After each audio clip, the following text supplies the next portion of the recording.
Week 16 in the NFL, and the Cardinals are hoping to give their fans a little Christmas present coming up on Christmas Day at State Farm Stadium.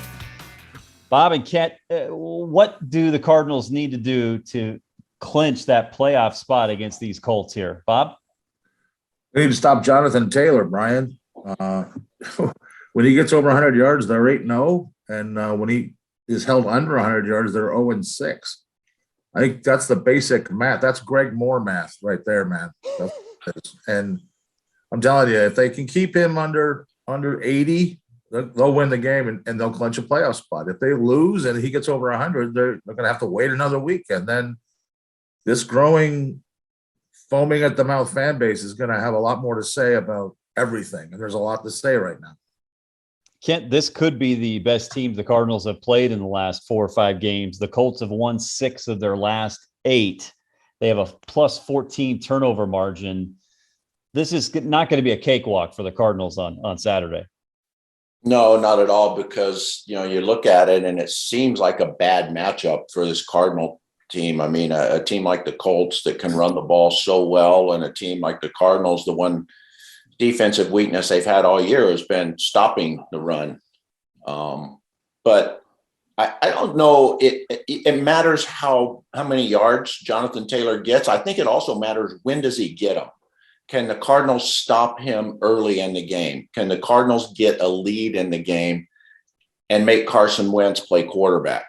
That to me is a real key. And I think in a way the Lions gave the Colts a game plan, right? Be able to run the ball, grind the clock, don't snap the ball till less than 10 seconds are left on the play clock, hand it off, make the Cardinals play defense, get the lead, then watch Cliff and Kyler Murray get a little antsy, start pressing because they're behind, which they admit they did last week. That's the formula for success, I think, for the Colts on Christmas evening. Yeah. Your presents will hopefully already be unwrapped, Kent. I don't know how long you make your kids wait to open up the presents, but hopefully it's before that. Let's talk a little bit about Kyler Murray and Cliff Kingsbury, and specifically Murray and his leadership. Certainly Carson Palmer, calling him out about his body language. And I know, Bob, you don't necessarily agree and see it that way. No, but I mean, I find it, first of all, a little odd that Carson is never been that kind of guy to call somebody out. I know, when he was doing some national interview stuff, he puts it out there. He puts out what he really thinks. And if he really believes this about Kyler, then I think it's worth listening to. I just don't see that. Being around Kyler as much as we are, I mean, he's come a long ways. And yeah, there was some problems the first year and a half, but he's not that guy. And I've seen Tom Brady throw more wild fits on the sideline than I've ever seen from Kyler. Body language. I know what body language is. I watched Jay Cutler play football. I don't think Kyler Murray is Jay Cutler, man. This guy's going to be a phenomenal young quarterback. I don't get the piling on, but people got to say what they want to say. I'll just say I don't believe it. Leave it at that. It feels like frustration from Kyler's part that just pieces aren't coming together. But Kent, you somewhat agree that Kyler and the body language is an issue. Well, I thought Carson Palmer actually was sort of gentle in his criticism. I mean, he did give Kyler a lot of credit and said he's going to be a phenomenal quarterback. He's young. He will learn. And I'm with Mac. You can read too much into body language. And I'd throw Kurt Warner in there as a guy who got into it with teammates and coaches on the sideline, lost his cool.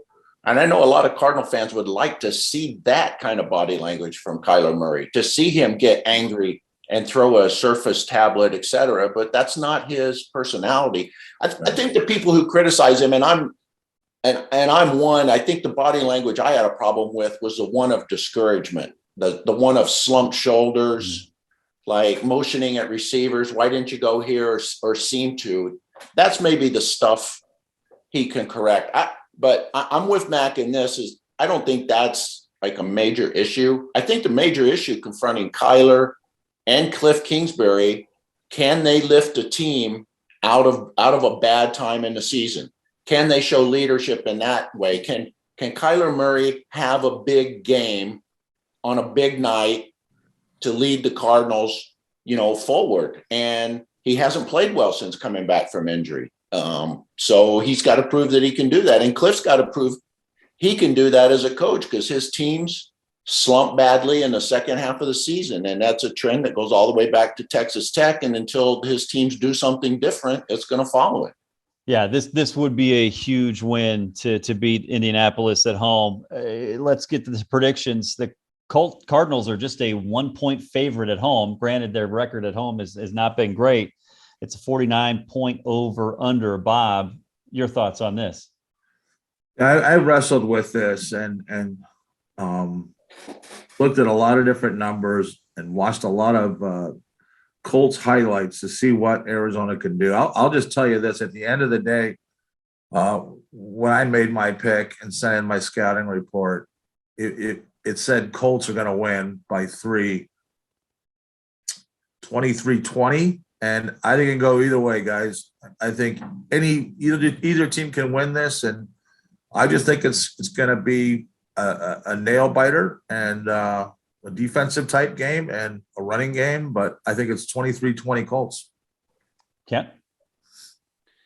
Yeah, I'm going to go with a field goal game too. Although I think the Cardinals are going to win by 3. And like Mac, I wrestled with this. I don't feel comfortable with it. I think it's going to be interesting how Vance Joseph, Cardinals defensive coordinator, I think defends this. Like he can't afford to let the Colts take 9 minutes off the clock like the Lions did last week and score, whether it's a field goal, whether it's a touchdown. I think he's going to sell out, take some chances, could end up in the Cardinals big play, could end up in Jonathan Taylor going 56 yards on a run. But I think he's going to come. The sooner I get the ball back to my offense, the better. And I think the Cardinals are going to do it. I think the Cardinals are going to win like 27-24, somewhere in there. I think it's going to be in the 20s. If stack of the box works against Jonathan Taylor, then I agree.